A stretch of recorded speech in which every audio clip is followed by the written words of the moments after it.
Mike, so it's Friday. We've got another episode, and this week we've got a spotlight area of a real good expert coming in to talk to us about High Wycombe and why investing in High Wycombe at the moment could be a sensible move. The old RAF base that was again sort of almost derelict for decades is now a modern housing estate because of the access to the M40.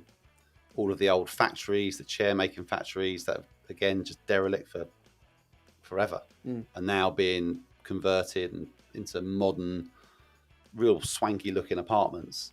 And not that long ago, that part of town, there was only one thing you could get down there, which probably wasn't legal, but now it was. Well, what questions are you going to be firing at Michael Childs? Okay, I don't know an awful lot about High Wycombe, apart from it's on the top of a hill and it gets the first snow of the year, and I do all my Christmas shopping in the John Lewis.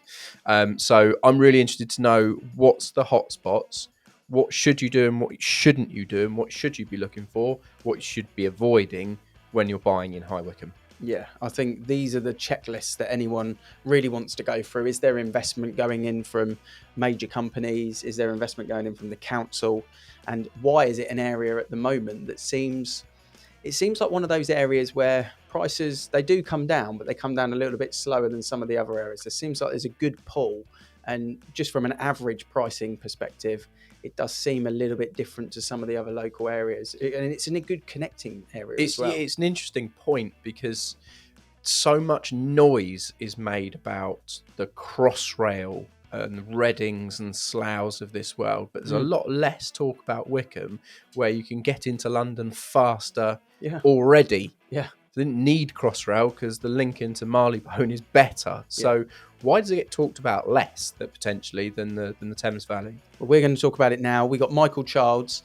He's been an agent. He's been in property for a good 20 years. He lives there. He's lived there way over a decade now. So he's part of the roots of High Wycombe. So no better person, I don't think, than to get us to do this spotlight on High Wycombe. Enjoy the episode. Talking to Mike. Hi. So, double mic. I'm here with double mics because, Michael, you're going to give us a good insight into exactly why people could potentially look at putting some money into High Wycombe. Yep. There's a lot going on that we spoke about off camera. But first of all, it's nearly Christmas. How's the market in High Wycombe and how are you? High Wycombe market, been affected over the last few months, same as everywhere else. There's a lot of development work in High Wycombe. It just sort of keeps going, the Wycombe market, compared to other towns that I've worked in who would traditionally sort of slow down towards Christmas. Do you think that's because of its where it sits geographically?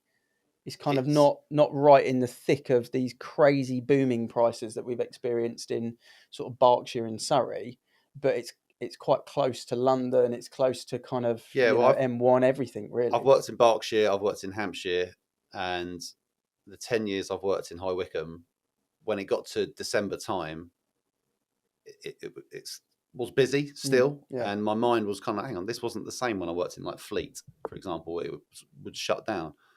But I guess the difference is in High Wycombe, the lower price, sort of the first time buyer, the cheaper properties. I started working in High Wycombe. I think I dealt with my first ever property that was 100 grand. And I hadn't dealt with that before. Not even, in some other parts of the country, and that market just keeps going, but the snow stops it. So what was 100 grand in High Wycombe? What was that property? Studio. And what was that rent for? It was studio just outside of town, which back then would have rented for 600, 650. Not bad then. Not bad. 7% yeah, walking into return. town. Yeah, not bad at all. And how are you? How's business for an estate agency life? Been good, been a good year. My first full year. I think I've established my brand now in sort of High Wycombe and the surrounding villages. But yeah, good. I'm happy with the first year. Good. What's your take on the rental market there, Mike? You've obviously covered most of the country in terms of knowledge of property, but rental, kind of the pull of High Wycombe and Buckinghamshire as a sort of location. It's got a good view, hasn't it? Here's what I know about High Wycombe. It's got a phenomenal John Lewis. First and foremost, it's worth a visit. Everyone loves that John Lewis. Yeah. It's got a train station, which means you can get into London in about 25 minutes, give or take. Yeah.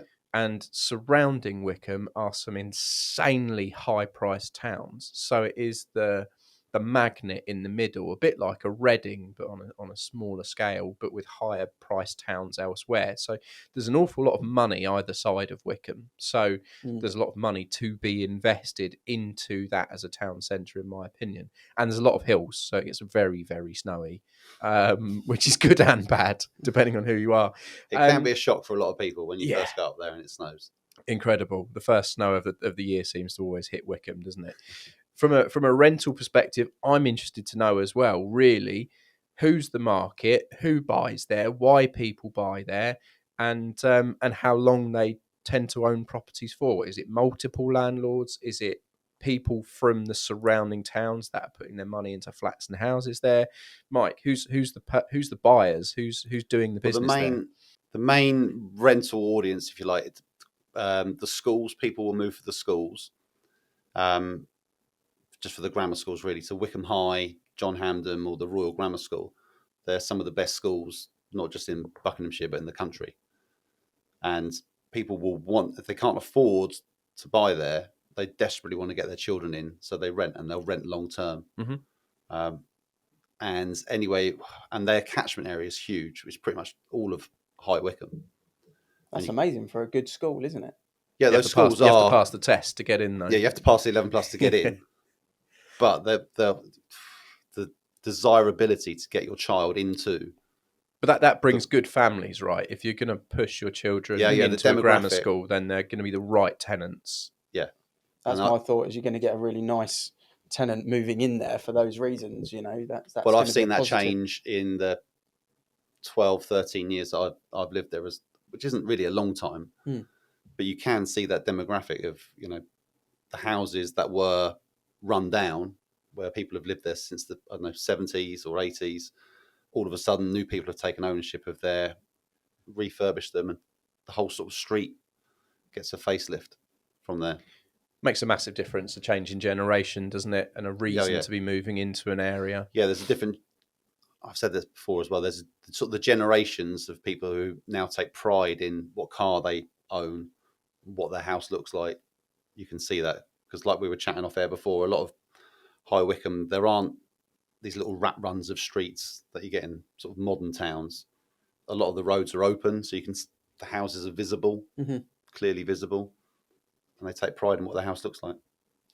You mentioned Reading, because sort of going back maybe 20 odd years or something like that, Reading had a certain sort of vibe, didn't it? A certain stigma, and then some investment went into Reading, and it almost sandpit filled from areas around it, which was quite interesting. But as you're describing High Wycombe there, and what we're looking for our listeners and for people that are looking to invest in property, from HMO, buy to let, whatever it may be, but this seems like a climbing area at the moment. Is there investment going into High Wycombe as well from the council? A lot of investment, and there's a lot of scrubland. The old ski slope, if anyone's listening to this who knows High Wycombe, there was like the John Knight Centre here in Bracknell. There was a similar sort of ski slope in High Wycombe which burnt down decades ago. Really? And was just left. Yeah. Only recently, in the sort of last year or two, that's now a modern housing estate. The old RAF base that was, again, sort of almost derelict for decades, is now a modern housing estate, because of the access to the M40. All of the old factories, the chair making factories that have, again, just derelict for forever, are now being converted into modern, real swanky looking apartments. And not that long ago, that part of town, there was only one thing you could get down there, which probably wasn't legal. But now, it was, well, I won't go into too much. But now, because of the development, there's, it's a nice place to go. And that's continuing to be sort of pushed in there. That's amazing for the area, isn't it? It's a positive regeneration, isn't it? Sometimes developers coming in and putting in high-end product gets accused of gentrification. But at the same time, if it's an area that was a bit of a no-go and now is buzzing, then for me, it can only be positive, because it brings everywhere around it upper level. Even around the town centre, which would be great for rent. If you can walk into town or you can walk to the train station, the rents are really good. because of the location, and there was just it was called the old gasworks, just scrubland, smelt of gas, and it was just horrible. Now they've built 4,000 apartments in there, but nice quality. And Berkeley did that, was it? Yeah, I believe so. Yeah, they're I think about 3 years now they've been finished for, but it's just a whole nicer feel, nicer approach to just coming to town. What are they selling for, those sort of apartments? Because I always look at, when you're investing, the kind of two standard easy buy-to-lets, 2-bed flat, relatively new, built in the last 10 years, 3-bed terrace, 3-bed semi, something like that. They're the kind of two go-tos, aren't they? What in High Wycombe are you going to get on that kind of 19-something 3-bed terrace and semi? What's that going to sell for? And then what's those 2-bed apartments? It's the thing with High Wycombe is it's finding the gems, if you like, of those apartments, because in High Wycombe there are a lot of 2-bedroom flats, loads of them. But it's when you look at the finer detail of them and the service charges, if you've got to pay for your parking and all of these other things that investors might not consider. They might just see the price, and if you get the right ones, they're like gems. They fly out straight away. What sort of money? 1 bed of the better ones, 200. It's not too bad, yeah. But you get the right 2-bed. You can get a nice 2-bed for 250. But with reasonable ground rent, a decent lease. That's a key, isn't it? Really, is the management, maintenance, and ground rent costs. It's a big topic. I think people don't want to be spending these £3,500 and £4,000 a year that some developers are knocking out at the moment. Yeah, some of them are. There's one particular block in High Wycombe near Wycombe Marsh where they were built in 2001, and the service charges are £3,000 a year on them. Yeah. And I sold one about 18 months ago. Bear in mind, they've nearly owned it for 20 years, and they were still in negative equity. Wow, that is the wrong investment for you. Yeah, that's not what you want. That's if you're listening, that's not the one. What service charges? It was crazy. So go back to the 250 flat then. 250 flat, walking distance to train station, town centre. What sort of rental are we expecting on that sort of property over there? 1,200, 1,300. Okay, so good, like home counties, kind of classic go-to, and in an area that's climbing, having money spent on it. What do you think will be the next area that the council will invest in? They are developing now closer to Handy Cross, which they've just refurbished just a while ago now. But the sports centre was the first thing to go in there. They've just built a Hilton hotel, a Next superstore. That all of that whole area is being regenerated, which was popular 30 years ago, 40 years ago. It's just been left. So they're pumping a lot of money into there now. Is there a classic kind of, sort of Cineworld, bowling alley type that's thing? Up the old cinemas up there. Yeah. Is it? But the draw is because up near Handy Cross as well is Wycombe High School, which is the grammar school for girls, and John Hampden. Both are right there, right on the junction. And the motorway junction, yeah, which is key, isn't it, for commuting? Because every stat that I read is commuting's back. Going back to the office is going to be 2023. People are less and less want to work from home, and the big problems in recruiting are being caused by home working, because graduates aren't learning what they should be learning at home when they could be in the office. So I think those commuter hotspots will see. Whilst we're not predicting massive gains in the housing market in 2023, if anywhere is going to gain or hold its position, is going to be commuter spots. Yeah. I spoke recently with someone that handles a lot of the kind of marketing data research for the likes of Next and Hilton that you mentioned there, and Cineworld in particular. And what was quite interesting was the amount of research they do before opening a Next, a Hilton like you've just experienced there in High Wycombe. The amount of market research they do would blow your mind in comparison to what the average Joe on the streets used to. So you can almost, as a buy-to-let or as a landlord, you can almost follow that and say, well, if there's a Next opening up, a Next is not a Lidl. They know money's coming in. There's money, and Next are not doing that on a whim. They're not just going, right, where strategically should we put our next pin? They're doing that with some serious planning and prep work. So that's a positive, and that's why I asked the question on those prices. The older 3-beds, Mike, what are you expecting, that you could pick up an older 3-bed for in High Wycombe? Such a mix. The better 3-beds for rental are the ones, again, closer to town. it's all to do with being able to get into the train station. Those 3 beds are 370, 380 now. But again, they always rent well. Particularly if you can get parking on them. Because High Wycombe, in the name, and a lot of those ones we were having a look at earlier, they're all built on a hill. And if you're not used to it, it shocks a hell of a lot of people when they first come up there. And you look at the garden, which is vertical almost. But it's if you've got parking, a lot of them weren't built with parking. You've got to dig it out. I saw a house on the market with Rightmove, and it blew my mind and didn't blow yours. It had a first floor garage. Yeah. That's normal, apparently, but, each to their own. Yeah, there's a couple round by me on the walk up to the Tesco Express. There's a couple that have got the maybe even second floor garages on the top of these hills, but it's that First age floor bracket. conservatory. Yeah. Unbelievable. So what if you were, and obviously you handle sales for buy-to-let landlords and people looking to sell, people looking to buy, you talk to investors, you've been in agency now for best part of 20 odd years. Yeah. So what would be the advice and the planning for someone that's thinking, right, High Wycombe is on the map, it's in my top 3, I'm looking to invest there, I'm not from High Wycombe, but I want to follow the Hiltons, the Necks, the council investment, the family sort of connection to the grammar schools. What would be your advice to that investor? What would be your golden tips? Depending on your budget, because you always get a good tenant if it's a flat, or it'll be a first time buyer, it'll be a commuter, or the tenants will be families. There's no real differential from that, and the families will be good families because of the grammar schools. That's the draw.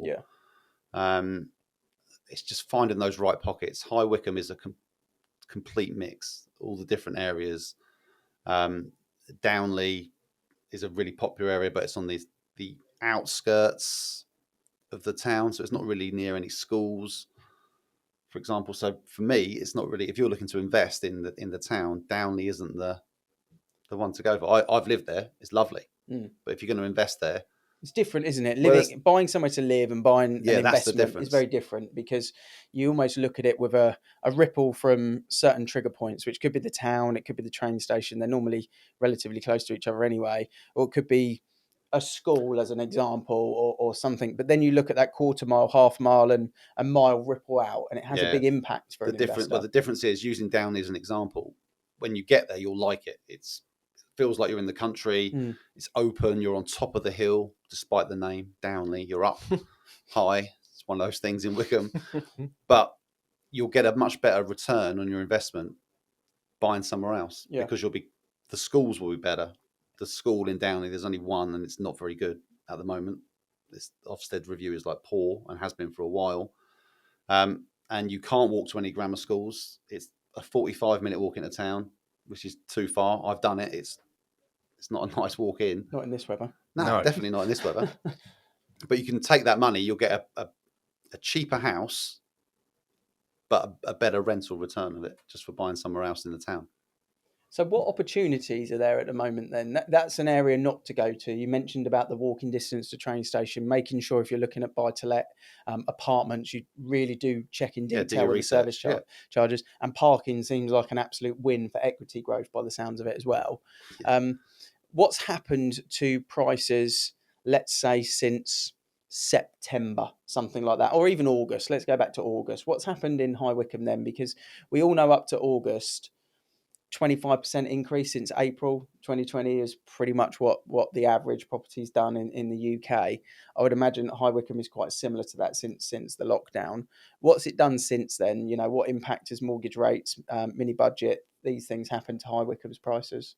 I would say if you had a house, say, I don't want to talk percentages because it might mean something to us, but to the average person, it doesn't make sense. If you had a house that was worth £500,000 back in the summertime, back in the day, you've lost 30,000 on it.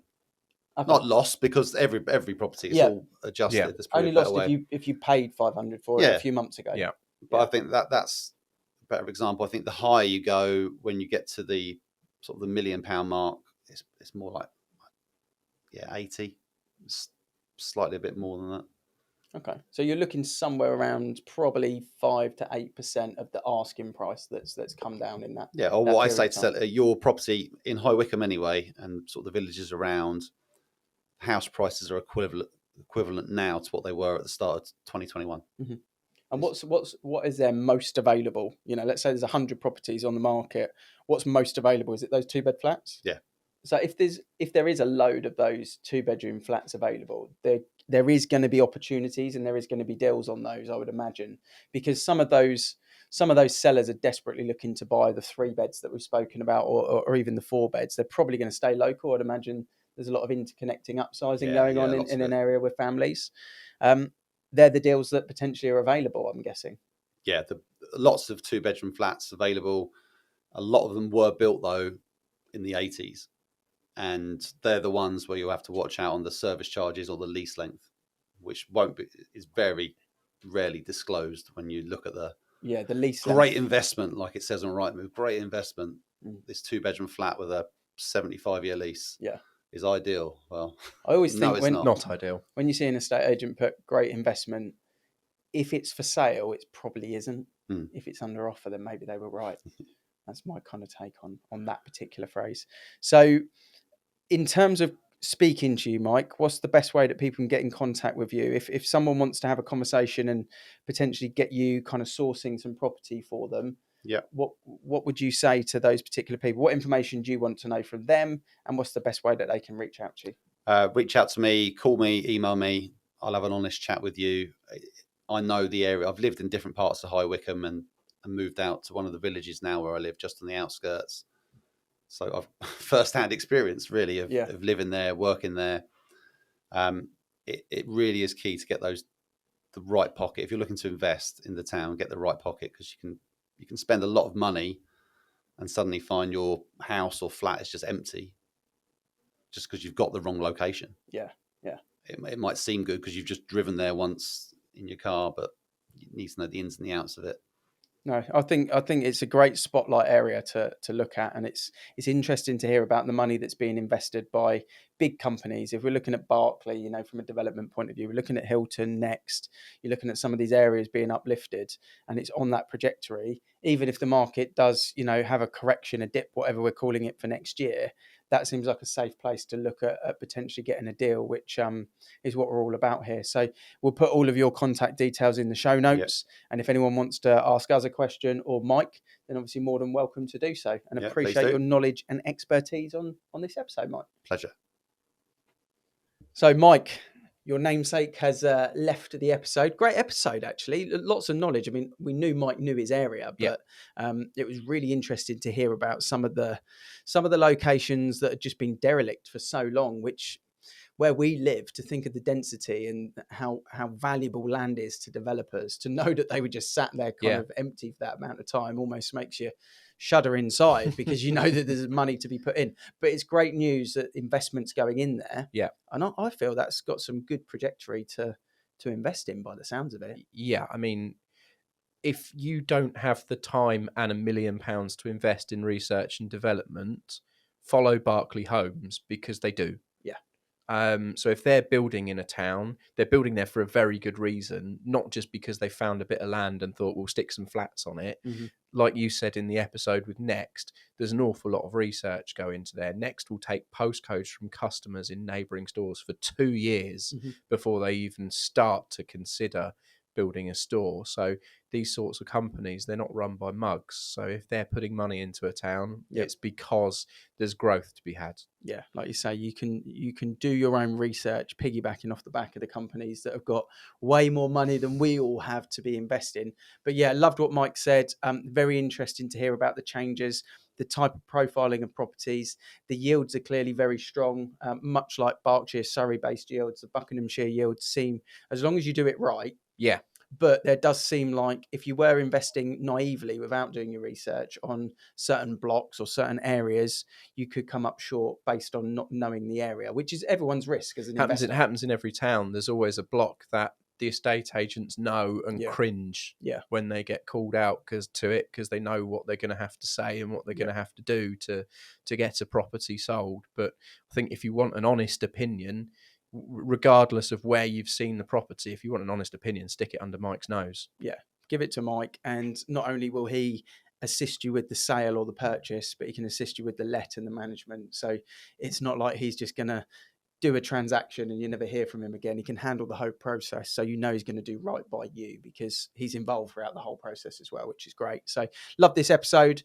We'll be back next Friday with our last episode of 2022. Scary, that, actually, when you think about it. Yeah, it's flown by. Yeah, I don't know how many episodes. Well, it would be 52. 50 I odd, yeah. don't think we've missed it, and we've done a few bonus. So it might be 55 episodes this year that we've recorded. So yeah, special thanks to everyone that's listening, downloading it, watching it. We will be back next year with a whole load of great guests. But next week, we're going to do a bit of a market wrap-up summary, talk mortgages, talk about what we think is going to happen. We're going to get the splinters out of our backsides and start to do some forecasting on what we think might happen in 2023. So thanks again for listening. See you all soon. I'm flicking through YouTube and through Spotify. I don't think there's a podcast or a video channel on YouTube that landlords could land on where they're not being sold something. I mean, it'd be the first time any estate agents ever asked that question, but why not ask that question to a wider audience? Estate agents have the knowledge there, but they don't seem to share it. You can do different episodes based around someone that wants an exit plan or someone that's just starting their portfolio. The rules change every year. Yeah. But why not just open the floor out and just say, well, is property even the best investment out there? And tax advice is a big thing, especially with everything that's changed, capital gains tax, and obviously your stamp duty costs that you need to pay and whatnot. People don't realise what they need to prepare for. We build a podcast and we build a YouTube channel, somewhere that landlords can go and they feel they're not being sold to, but they're just getting quality advice.